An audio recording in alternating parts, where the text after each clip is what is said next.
pemirsa, kembali lagi bersama saya Katarina Amelia di Wanyu Sore. Pemirsa, Gubernur Jakarta Pramono Anung menyatakan Pemprov DKI tidak akan menghalangi proses hukum dan siap membantu penyelidikan dugaan korupsi pengadaan mesin jahit senilai 9 miliar rupiah hingga tuntas. Informasi lainnya, pemirsa, Roy Suryo ditetapkan sebagai tersangka kasus dugaan fitnah ijazah palsu Presiden ke-7 Republik Indonesia Joko Widodo atau Jokowi. Menanggapi status tersangkanya, Roy Suryo menuntut persamaan di hadapan hukum. Ia menyinggung kasus Sylvester Matutina yang menurut Roy belum dieksekusi meski putusannya telah berkekuatan hukum tetap. Pemirsa, inilah Wanyu Sore selengkapnya.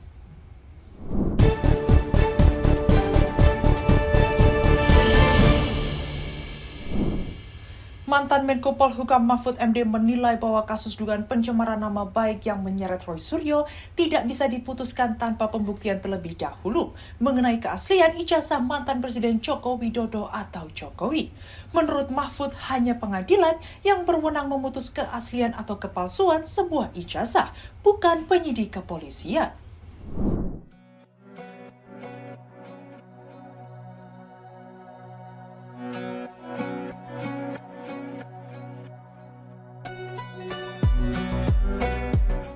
Mantan Menko Polhukam Mahfud MD menilai bahwa kasus dugaan pencemaran nama baik yang menyeret Roy Suryo tidak bisa diputuskan tanpa pembuktian terlebih dahulu mengenai keaslian ijazah mantan Presiden Joko Widodo atau Jokowi.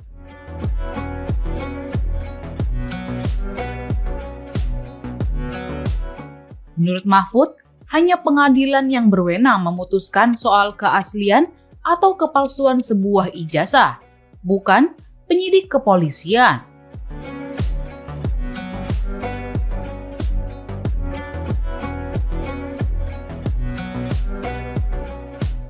Hal ini disampaikan Mahfud MD dalam tayangan di kanal YouTube pribadinya yang dikutip pada Rabu 12 November 2025.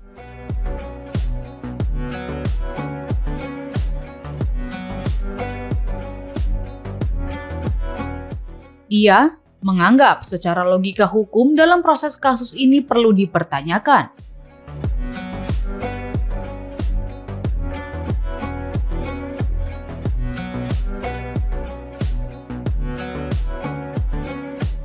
Dikarenakan laporan dugaan pencemaran nama baik justru diproses sebelum ada kejelasan soal keaslian ijazah yang menjadi pokok perkara.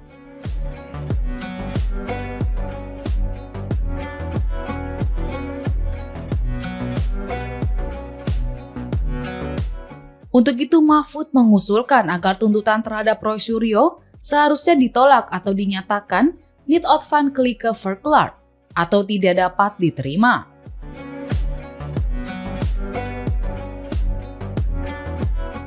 Pasalnya, atas dasar tuduhan, yakni keaslian ijazah, belum pernah dibuktikan di pengadilan.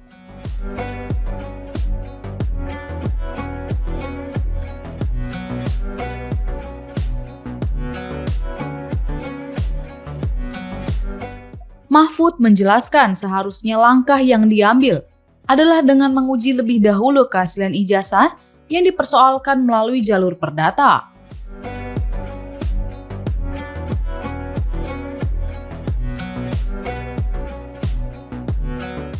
Setelah ada putusan tetap dari pengadilan soal keaslian atau kepalsuan dokumen, baru bisa ditentukan apakah tuduhan Roy Suryo tergolong fitnah atau kritik yang sah.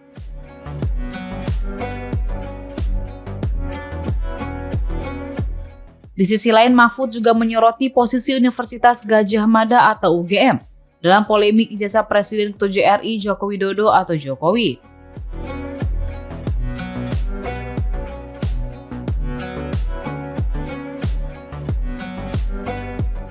Mantan Ketua Mahkamah Konstitusi itu menegaskan bahwa peran UGM seharusnya hanya terbatas pada konfirmasi administratif.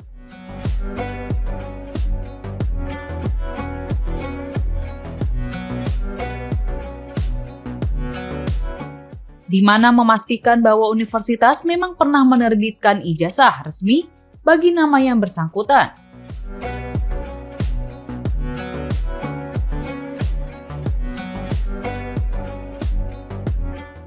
Menurut Mahfud, langkah UGM untuk tidak terlibat dalam perdebatan publik soal keaslian dokumen merupakan sikap yang tepat secara hukum dan etika kelembagaan. Ia menilai persoalan yang sudah masuk ranah hukum seharusnya diserahkan kepada mekanisme peradilan, bukan diselesaikan melalui opini publik.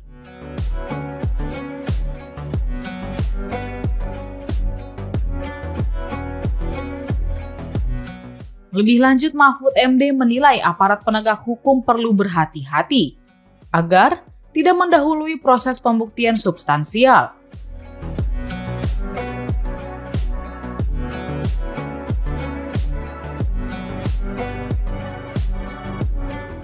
Dengan cara penetapan pidana terhadap pihak yang masih memiliki hak untuk menyampaikan pendapat.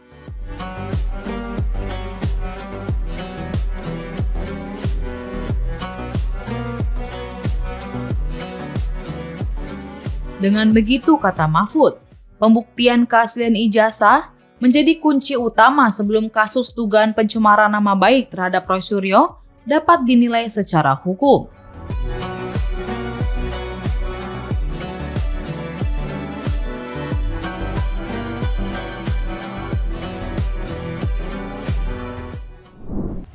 Pakar telematika Roy Suryo buka suara terkait status tersangkanya dalam kasus dugaan fitnah ijazah palsu Presiden ke-7 Republik Indonesia Joko Widodo atau Jokowi. Roy Suryo menuntut adanya persamaan di hadapan hukum. Ia menyinggung kasus Sylvester Matutina yang menurut Roy belum dieksekusi meski putusannya telah berkekuatan hukum tetap.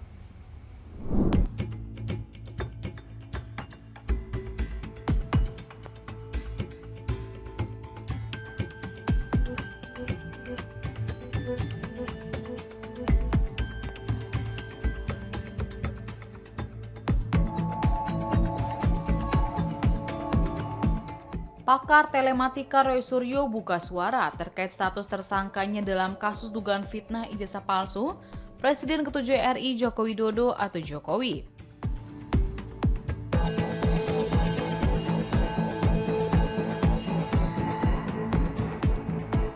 Roy Suryo menuntut adanya persamaan di hadapan hukum atau equality before the law. Ia menyinggung kasus Sylvester Matutina yang menurut Roy belum dieksekusi meski putusannya telah berkekuatan hukum tetap atau inkrah.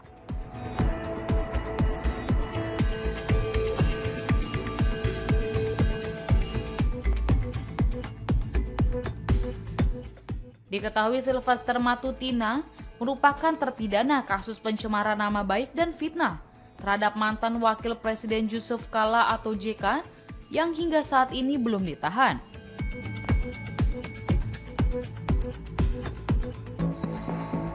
Meskipun mengaku siap menghadapi proses hukum yang berjalan, Roy Suryo turut menyoroti apa yang ia anggap sebagai ketidakadilan.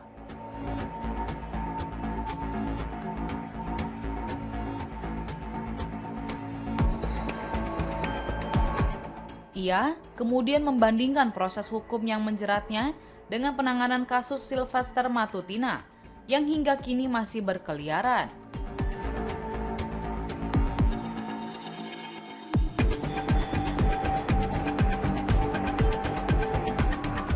Atas dasar itu, Roy mendesak kepada aparat penegak hukum untuk menerapkan prinsip keadilan yang sama kepada semua warga negara tanpa pandang bulu.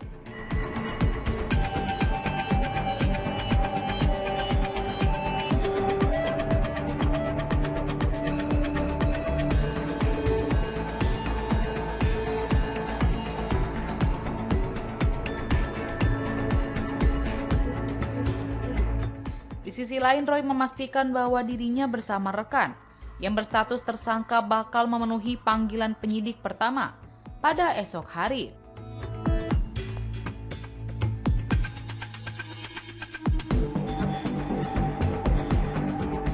Ia berpesan pada kawan-kawan lainnya yang saat ini juga menjadi tersangka agar tetap tegar. Roy meyakini perjuangan yang ditempuhnya ini sudah berada di jalan yang benar. Sementara itu, pendukung Roy Suryo menganggap penetapan Roy dan 7 orang lainnya sebagai tersangka adalah bentuk kriminalisasi.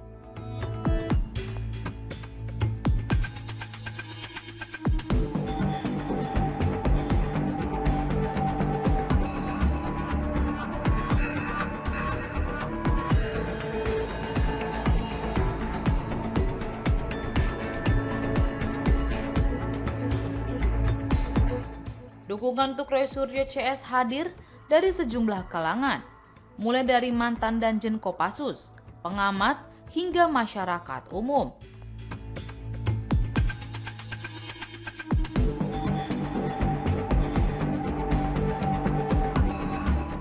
Mereka meyakini ada yang janggal dari penetapan tersangka terhadap Roy Suryo CS.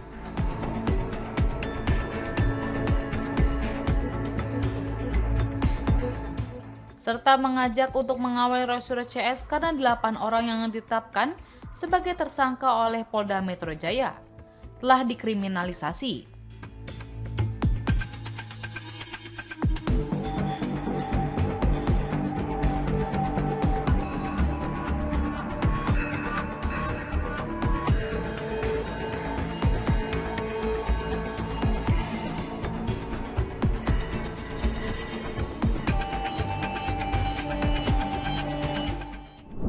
KPK digugat pra-peradilan oleh Aruki dan LP3HI atas dugaan penghentian tidak sah penyelidikan kasus korupsi pembagian kuota haji di Kemenak.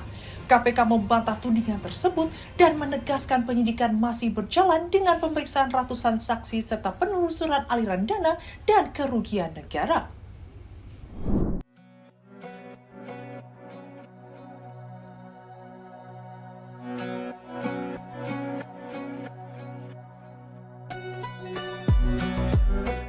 Komisi Pemberantasan Korupsi KPK menghadapi gugatan pra-peradilan terkait penanganan kasus dugaan korupsi.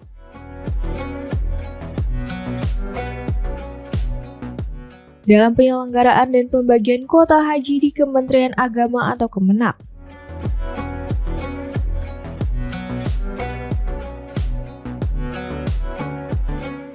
Gugatan tersebut diajukan oleh Aliansi Rakyat untuk Keadilan dan Kesejahteraan Indonesia atau ARUKI bersama Lembaga Pengawasan, Pengawalan, dan Penegakan Hukum Indonesia LP3HI.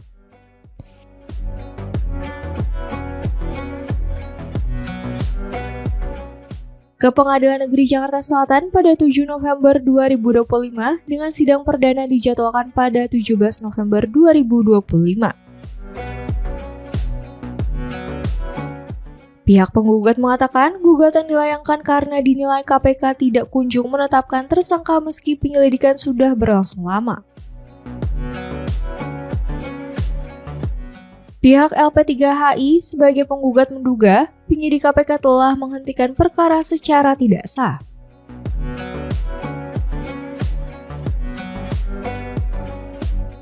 Kasus dugaan korupsi ini berkaitan dengan pembagian tambahan kuota haji sebanyak 20.000 jemaah yang diberikan kepada Indonesia.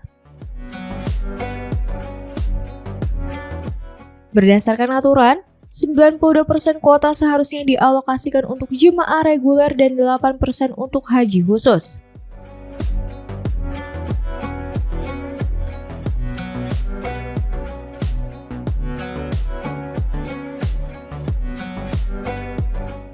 Namun, sejumlah pihak diduga membagi jatah tersebut secara tidak proporsional, yakni masing-masing 50%.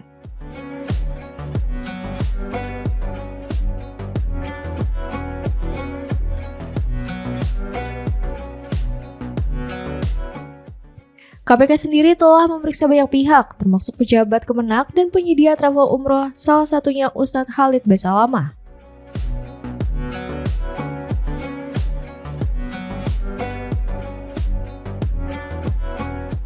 Tak hanya itu, mantan Menteri Agama Yakut Khalil Qomas telah 2 kali dimintai keterangan masing-masing pada 7 Agustus dan 1 September 2025.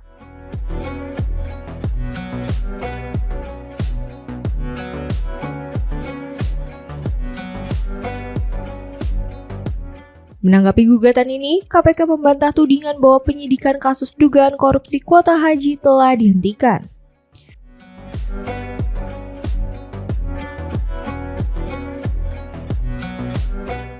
Juru bicara KPK Budi Prasetyo menegaskan penyidik pasti bekerja untuk mengumpulkan alat bukti dan memeriksa saksi.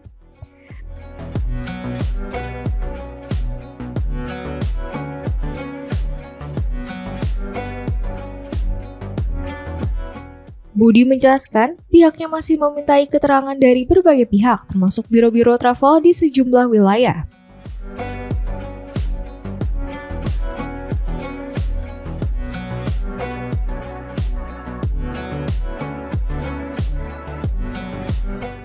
Hingga kini, lebih dari 350 perwakilan Biro Perjalanan Haji dan Umroh telah dimintai keterangan.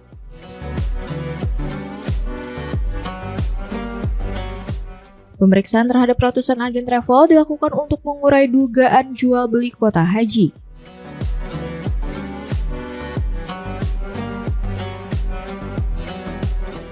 Aliran dana ke pejabat Kementerian Agama atau Kemenak, serta penyimpangan pembagian kuota haji tambahan.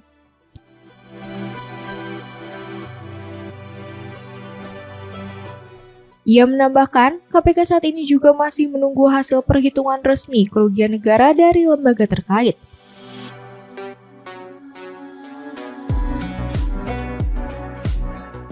Meski begitu, KPK menghormati langkah hukum yang ditempuh pihak penggugat.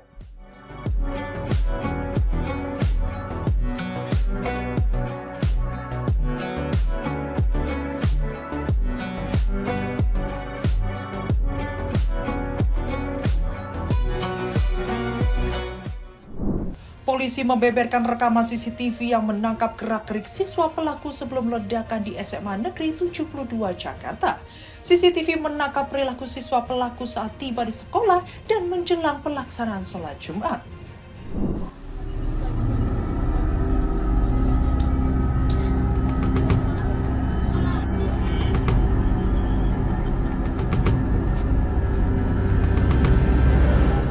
Di Cyber Polda Metro Jaya, Kombes Roberto Gomgom Manorang Pasaribu membeberkan rekaman CCTV yang menangkap gerak-gerik siswa pelaku sebelum ledakan di SMA Negeri 72 Jakarta. CCTV tersebut menangkap tindakan pelaku saat tiba di sekolah dan menjelang pelaksanaan sholat Jumat. Berdasarkan tampilan CCTV, pelaku tiba di sekolah pukul 6:28 waktu Indonesia Barat menggunakan seragam sekolah dengan menggendong tas punggung berwarna merah dan menenteng tas warna biru pada tangan kirinya. Masih di waktu yang sama, pelaku menuju koridor dan berpapasan dengan wanita diduga seorang guru sekolah tersebut.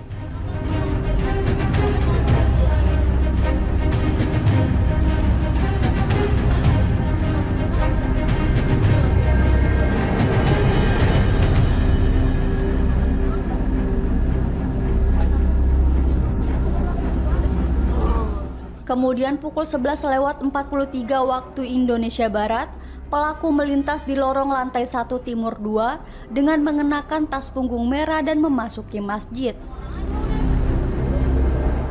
Pelaku terlihat sempat memantau situasi di luar dan dalam masjid. Lalu pukul 12:05 waktu Indonesia Barat, pelaku terlihat sudah melepas seragamnya dan menuju ke arah lorong, arah masjid dengan menggendong senjata mainan dengan arah tangannya mengarahkan ke masjid. Masih di waktu yang sama, terlihat cahaya warna merah keluar dari dalam masjid disertai dengan ledakan dan mengeluarkan asap berwarna putih.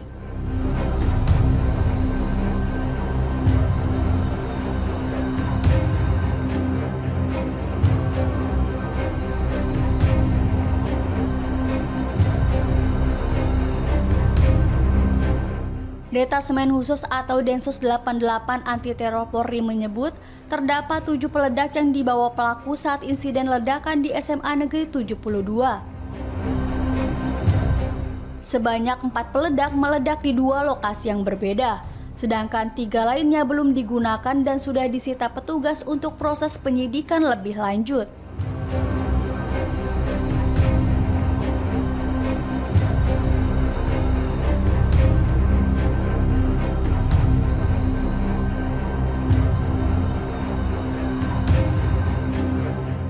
Sebelumnya diberitakan, ledakan terjadi di SMA Negeri 72 Kelapa Gading, Jakarta pada Jumat 7 November.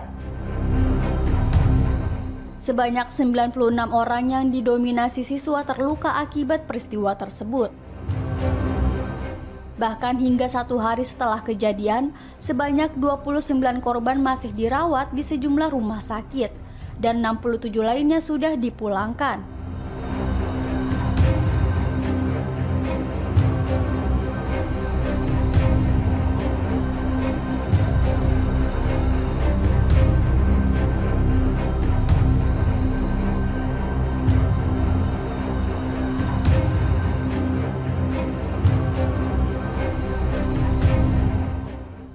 Jadi yang pertama mungkin bisa dilihat tampilan gambar di depan di layar. Ini dimulai ketika anak yang berkonflik dengan hukum. Ini mohon maaf tidak untuk disalahgunakan secara gambar, tetapi supaya rekan-rekan media paham dan mengerti apa yang terjadi sebenarnya pada saat itu. Pada waktu CCTV menunjukkan pukul 7.28, sebenarnya waktu aktual atau real time-nya adalah 06.28/4. Itu anak yang berkonflik dengan hukum atau dengan anak memasuki gerbang sekolah SMA 72 Jakarta menggunakan seragam sekolah dengan menggendong tas punggung warna merah dan menenteng tas warna biru pada tangan kirinya, serta memakai sepatu hitam dan berjalan ke arah kiri kamera. Yang kemudian yang kedua, melintas terekam dalam channel A02 di ruang seni. Itu waktu real time-nya adalah 06.28. Itu ABH sendiri menuju koridor ruang kepala sekolah. Lanjut, terekam dengan channel 11 di depan ruang kepala sekolah. ABH ini masih berpapasan dengan seorang wanita. Ini yang kami duga adalah guru dari masih bertegur sapa. Dan selanjutnya adalah ketika melintasi lorong lantai 1-2 yang terekam dengan channel 10, anak tersebut melintas mengenakan tas punggung warna merah tanpa alas kaki, celana luar. Jadi ini sudah menginjak waktu 11.43 real time-nya, berarti menjelang pelaksanaan kegiatan ibadah pada saat itu. Kemudian di tampak bagian dalam ada celana berwarna hitam yang tersembul atau terlihat dari luar lebih sedikit, dan dia menuju ke arah tempat ibadah masjid. Dan ini juga menjadi titik awal ketika kita masuk di channel 06 di depan masjid. Jadi channel A06 di depan masjid itu hanya ada satu CCTV yang mengcover. Itu anak memasuki masjid menggunakan seragam sekolah dengan membawa tas merah. Jadi membawa tas merah masuk ke dalam. Kemudian masih terlihat juga yang bersangkutan memantau situasi di dalam dan di luar. Jadi saat itu sedang berdiri saja di dekat tiang, masih tercover oleh kamera yang ada. Lanjut, pada waktu CCTV 12.44 atau waktu real time-nya 11.44.15 masih di channel 30, itu dilihat bahwa anak tersebut memasuki pintu masjid di bagian depan. Nah, ini sudah tidak tercover lagi pada saat itu. Kemudian di waktu setelah kemudian, jadi setelah kemudian di waktu CCTV yang tercover bahwa pukul 11.57 atau waktu aktualnya 12.05, itu anak sudah melepas baju seragamnya dan terlihat menuju ke arah lorong, ke arah masjid, dengan memakai celana hitam, kaos putih, dan menggendong senjata mainan atau dummy. Jadi terlihat di CCTV. Kemudian arah tangannya mengarahkan ke arah masjid. Nah, ini nanti temuannya mungkin akan dibahas oleh Pak Dirkrim karena tadi sebelumnya sudah dipastikan oleh dari tim Jibom bahwa menemukan ada peralatan pengendali atau remote. Kemudian pada waktu aktual 12.05.51 tercover dari channel 06 depan masjid bahwa terlihat cahaya warna merah keluar dari dalam masjid disertai ledakan dan mengeluarkan asap berwarna putih. Selanjutnya kembali di channel 30 lorong lantai 1 timur 2, ABH setelah mengadakan kegiatan yang tadi itu berlari menjauhi masjid. Tampak pintu ruangan terbuka diduga akibat adanya ledakan. Dan selanjutnya kami langsung loncat terakhir bahwa pada pukul 12.0058 itu para siswa berlari berhamburan meninggalkan masjid ke arah kamera. Tercover dengan channel 30 lorong lantai 1 timur 2. Mungkin demikian CCTV hasil analisa digital forensik yang bisa kami sampaikan. Kuasa hukum selebgram Lisa Mariana John Boy Napaban mengatakan kliennya bingung atas penetapan status tersangka dalam kasus video asusila oleh Polda Jawa Barat. John mengatakan Lisa tidak sadar saat video itu dibuat karena dalam keadaan mabuk.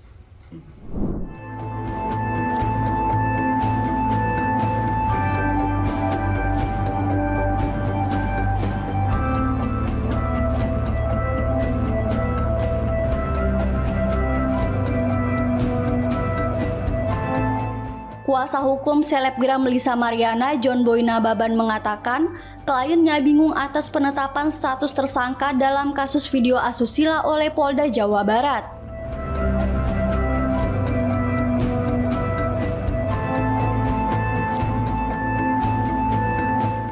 John mengungkapkan, Lisa tidak sadar saat video itu dibuat karena sedang dalam keadaan mabuk.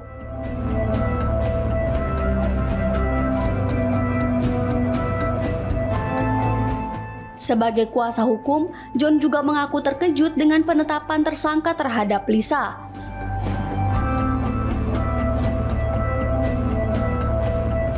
Sebab sebelumnya Lisa hanya diminta hadir untuk memberikan keterangan sebagai saksi.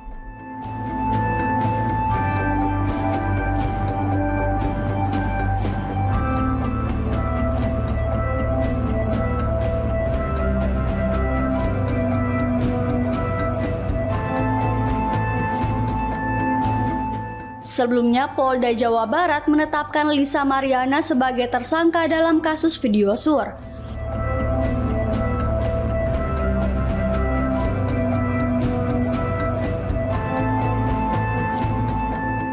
Berdasarkan hasil gelar perkara yang dilakukan penyidik, Lisa bersama seorang pria berinisial P ditetapkan sebagai tersangka dalam kasus dugaan penyebaran video asusila yang sempat beredar di media sosial.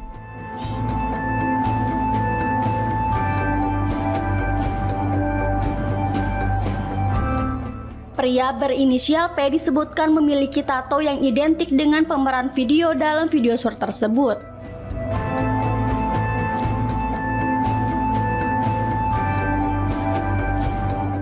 Kabid Humas Polda Jawa Barat mengatakan, saat ini penyidik masih melakukan pendalaman lebih lanjut dengan memeriksa sejumlah saksi, termasuk saksi ahli.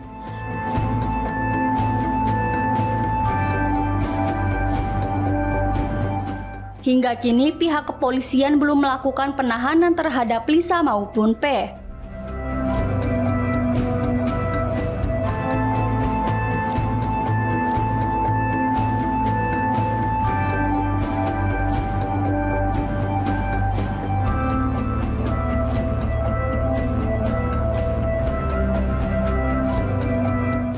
Sebagai informasi, Lisa dilaporkan oleh Asosiasi Advokat Indonesia terkait dugaan keterlibatannya dalam video sur bersama seorang pria.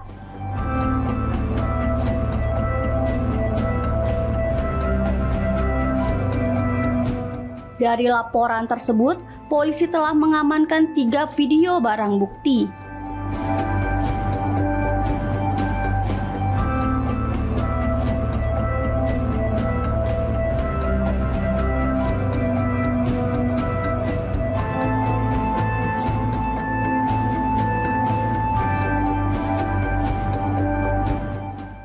Untuk update Lisa Mariana memang kemarin kami sampaikan ada hasil daripada gelar perkara lagi ya, yang ternyata dari hasil penyidikan dari Barseber itu ada asistensi dari Mabes, memang masih perlu ada saksi nanti update atau saksi ahli itu menguatkan. Dan ini tentu menjadi asistensi dari Cyber Polda Jabar untuk ditindaklanjuti. Ini bermaksud seperti itu, tapi sudah naik untuk sedikit. Nah kemudian untuk yang menjadi tersangka ya sisa itu nanti ada 2, yaitu saudari RM ya, dan saudara V alias Tato yang bersangkutan memiliki identitas Tato. Ini merupakan hasil daripada upaya penyidikan yang cukup lama. Dan tadi untuk satu orang ya, yang V alias Tato ini pemeran pria.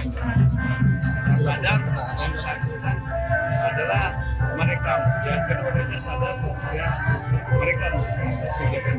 Hadirin yang berbahagia, dan tadi informasi dalam kebersamaan kita saat ini Ya, tidak dapat kita tampil pertunjukan seni budaya Jawa Barat dengan bentuk tarian lengsing. karena kita masih ada kekurangan saksi yang jadi asisten dari Mabes. Mungkin pengen Dan itu yang satu infonya ada satu video lagi Lisa yang memang itu akan jadi tersangka juga ya, dan video yang lain yang kami dalami ya dari hasil keterangan dari tersangka dan saksi, informasi seperti itu, tapi kita masih dalami lagi. Dilakukan penahanan.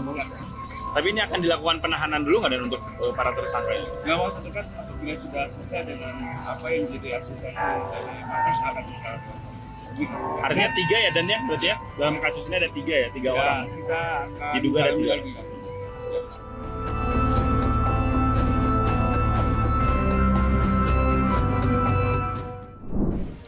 Gubernur Jakarta Pramono Anung menyatakan dukungannya terhadap langkah Kejari Jakarta Timur yang menggeledah kantor Sudin PPKUKM terkait dugaan korupsi pengadaan mesin jahit senilai 9 miliar rupiah. Ia menegaskan Pemprov DKI tidak akan menghalangi proses hukum dan siap membantu penyelidikan hingga tuntas.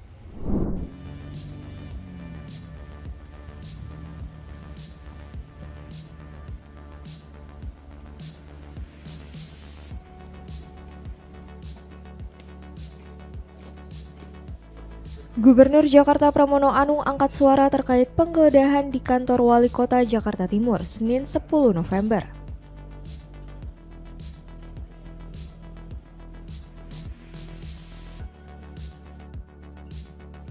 Ia memberikan dukungan penuh bagi penegak hukum dalam mengusut kasus dugaan korupsi pengadaan mesin jahit senilai 9 miliar rupiah.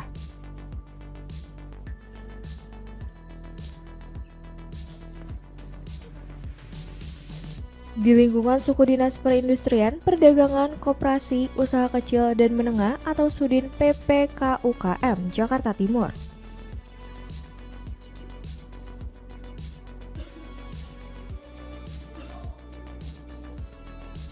Pramono secara tegas mengatakan, pemerintah Provinsi DKI Jakarta tidak akan menghalangi proses penyelidikan yang dilakukan Kejaksaan Negeri atau Kejari Jakarta Timur.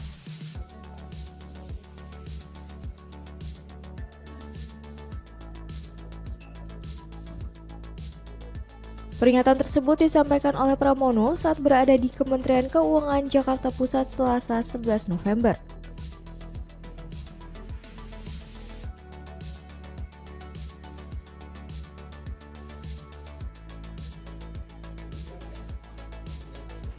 Pramono juga mengatakan, dirinya sudah mendapatkan laporan terkait hal tersebut dari Wali Kota Jakarta Timur dan keduanya akan memberikan dukungan penuh untuk penyelidikan.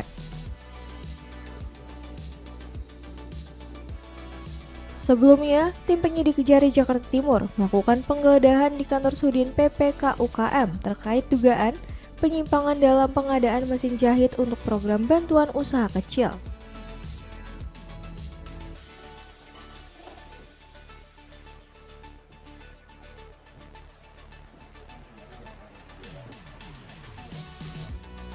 Nilai proyek tersebut diketahui mencapai lebih dari 9 miliar rupiah dengan periode pelaksanaan sejak tahun 2022 hingga 2024.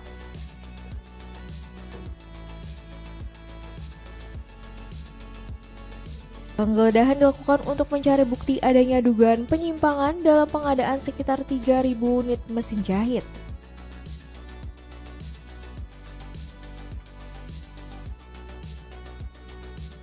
Pada akhir penggeledahan, penyidik menyita sejumlah dokumen dan barang bukti, yakni dokumen DPA, komputer, CPU, serta berkas administrasi lainnya.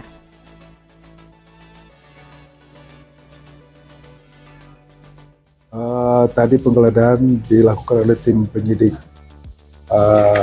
dari Kejaksaan Negeri Jakarta Timur terkait pengadaan mesin jahit Singer tahun 2022 sampai 2024 dengan total 9 miliar lebih. Mengenai yang tadi kita lakukan penggeledahan, beberapa dokumen yang kita ambil untuk sementara yaitu berupa DPA, komputer, CPU, dan beberapa dokumen lainnya. Memang itu diperlukan untuk kepentingan penyelidikan, dan untuk mengenai dokumen tersebut akan kita lakukan penyitaan, ajukan ke itu untuk UMKM di Jakarta Timur, seluruh Jakarta Timur. Karena proyek ini dari tahun 2022 sampai 2024 itu untuk keseluruhan DKI. Ada di wilayah Barat, Timur, Selatan, Utara, Pusat, sampai dengan Kepulauan Seribu. Tapi karena kita di Jakarta Timur, kita hanya khusus untuk wilayah Jakarta Timur.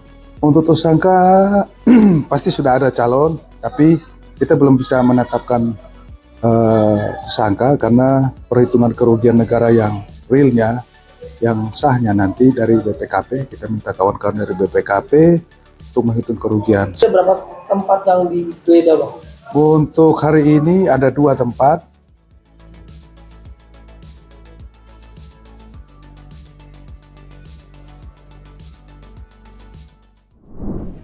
Empat pelaku ditetapkan sebagai tersangka kasus penculikan Bilqis di kota Makassar, Sulawesi Selatan.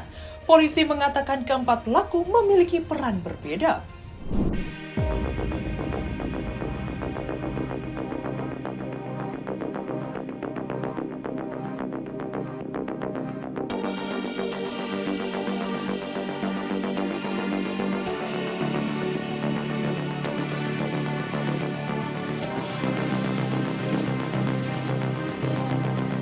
Empat pelaku ditetapkan sebagai tersangka kasus penculikan Bilqis di kota Makassar, Sulawesi Selatan.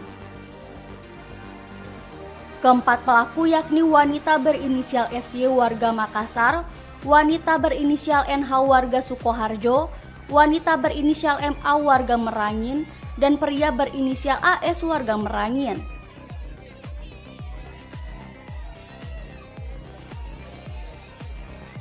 Kapolda Sulawesi Selatan Irjen Juhandani Raharjo Puro mengatakan keempat pelaku memiliki peran berbeda. Awalnya pelaku SY menculik korban di Taman Pakui Sayang dan membawanya ke kosnya di Jalan Abu Bakar Lambogo. SY kemudian menawarkan korban melalui media sosial Facebook. Lalu NH yang tertarik terhadap Bilqis menghubungi SY hingga terjadi transaksi senilai 3 juta rupiah. Setelah terjadi kesepakatan, NH berangkat dari Jakarta untuk menjemput korban ke Makassar. NH kemudian menjual korban ke pelaku MA dan AS dengan harga 15 juta rupiah di kota Jambi. NH lantas menyerahkan korban ke MA dan AS dan melarikan diri ke Sukoharjo, Jawa Tengah. NH sendiri mengaku telah 3 kali menjadi perantara adopsi ilegal. Pelaku AS dan MA mengaku membeli korban dari NH sebesar 30 juta rupiah dan menjual kembali kepada kelompok salah satu suku di Jambi seharga 80 juta rupiah. AS dan MA mengaku telah memperjualkan 9 bayi dan 1 anak melalui TikTok dan WhatsApp. Sebelumnya diberitakan, Bilqis diculik saat ikut dengan ayahnya yang bermain tenis di Taman Pakui Sayang Makassar pada Minggu 3 November. Bilqis sendiri ditemukan di kawasan suku Anak Dalam, Kabupaten Merangin, Jambi.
Demikian informasi yang dapat kami sampaikan pemirsa. Terima kasih telah bergabung bersama kami.